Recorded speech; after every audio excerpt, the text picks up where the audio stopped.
Nataba guys, nabungi ako. Temporary lang yun. Pansamantalang ngipin. Kasi wala pa akong pambiling ngipin eh. Kasi yung tindahan ko nga kulang pa sa budget eh. Kung diba? Sa 4-piece yan. Ngayon, kaysa maubos, tininda ko.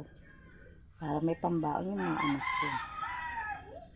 Yung pagkukuha ng pamasahe, ito may mapagkukuha na ng pambaon-baon, araw-araw, pag may kailangan bayaran sa eskwelahan, dito kami kumukuha sa tindahan. Tapos pang araw-araw na pagkain. Ngayon, konti na lang siya. Kaya mga guys, tulungan niyo po ako na dumami yung farmers ko para po makapag-paaral ako ng maayos sa mga anak ko.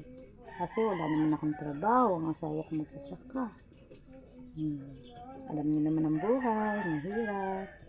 Kaya salamat guys, padamin niyo po ang followers ko.